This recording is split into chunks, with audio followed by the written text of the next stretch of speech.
Hi friends, welcome back to Paru Naresh recipes. నేను పారిజాత. ఇవాళ మన స్పెషల్ రెసిపీ వచ్చేసి స్ప్రౌట్స్ దోశ. అయితే మనం మామూలుగా పెసరట్లు చేసుకుంటూనే ఉంటాం కదా, అలా డైరెక్ట్ పెసర్లతో కాకుండా ఓసారి ఇలా స్ప్రౌట్స్తో ట్రై చేయండి. ఇంకా రిచ్ ప్రోటీన్, ఐరన్ ఇలా మరెన్నో పోషకాలు పుష్కలంగా ఉంటాయి. సో మరి స్ప్రౌట్స్తో చేసే ఈ సింపుల్ దోశను ఎలా చేయాలో ఇప్పుడు చూద్దాం. ముందుగా ఇక్కడ స్ప్రౌట్స్ దోశ చేయడానికి నేను ఇక్కడ స్ప్రౌట్స్ని తీసుకున్నాను. అయితే ఈ మొలకలు అనేటివి నేను ఆల్రెడీ ముందుగానే చేసి పెట్టుకున్నానండి.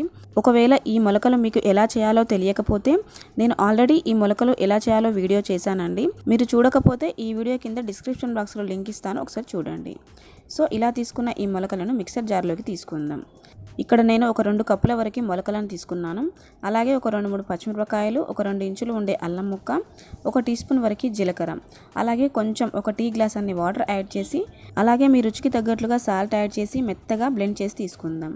చూడండి, ఎక్కడా బరక లేకుండా ఇలా ఫైన్ స్మూత్ పేస్ట్ వచ్చే విధంగా గ్రైండ్ చేయండి. ఇలా గ్రైండ్ చేసిన దీన్ని ఒక ప్లేట్లోకి తీసుకుందాం.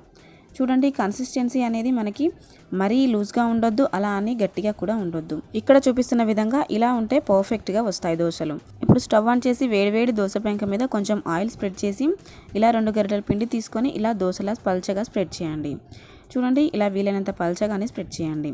ఇప్పుడు పైన పిండి కొంచెం తడి ఆరిపోయింది అన్నప్పుడు ఇలా కింద నుంచి స్లోగా తీస్తూ మరో పక్కకి టర్న్ చేయండి. ఇలా రెండో వైపు కూడా దోశ ఈవెన్గా కాలే వరకు కాల్చాలి. మంటని హై ఫ్లేమ్ కన్నా కొంచెం తక్కువ పెట్టి ఇలా 2 వైపులా ఈవెన్గా కాలే వరకు కాల్చాలి. ఇలా ఈవెన్గా కాల్చిన దోశను ఒక ప్లేట్లోకి తీసుకుందాం. ఇప్పుడు మరొకటి వేసి చూపిస్తాను. ఇలా 2 గరిటెల పిండి తీసుకొని ఇలా స్లోగా దోశలా పల్చగా స్ప్రెడ్ చేయండి. ఇలా వీలైనంత పల్చగా స్ప్రెడ్ చేశాక పైన పిండి కొంచెం ఆరిపోయింది అన్నప్పుడు 1-2 టీ స్పూన్ల వరకు ఆయిల్ స్ప్రింకిల్ చేయాలి. దోశ కింది సైడ్ కొంచెం బ్రౌన్ కలర్లోకి వచ్చి కాలింది అన్నప్పుడు మరో పక్కకి టర్న్ చేయాలి. ఇలా 2 వైపులా ఈవెన్గా కాల్చి ఒక ప్లేట్లోకి తీసుకోవడమే. ఇలా ఎన్ని కావాలంటే అన్ని దోశలు ఈజీగా చేసుకొని తీసుకోవడమే. అయితే పెసర్లతో చేసుకోవచ్చు కదా, ఈ మొలకలతో ఎందుకు ఇంకా అని మీరు అనుకోవచ్చు. బట్ పెసర్లతో చేసిన దానికి మొలకలతో చేసిన దానికి చాలా ప్రోటీన్స్ విషయంలో చాలా తేడా ఉంటుందండి. సో ఫ్రెండ్స్, మరి రిచ్ ప్రోటీన్ ఉన్న ఈ స్ప్రౌట్స్ దోశ రెసిపీ మీకు నచ్చిందా? నచ్చితే డెఫినెట్గా ఈ వీడియోని లైక్ చేసి మీ ఫ్రెండ్స్కి షేర్ చేయండి. మీరు ఓసారి ట్రై చేసి మీకు ఎలా వచ్చాయి, ఎలా కుదిరింది అనే ఫీడ్బ్యాక్ని కామెంట్ చేయండి.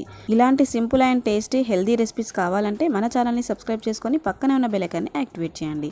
ఇలా చేయడం వల్ల నేను పెట్టే లేటెస్ట్ రెసిపీస్ని మిస్ అవ్వకుండా ముందుగా మీరే చూడొచ్చు. Thanks for watching.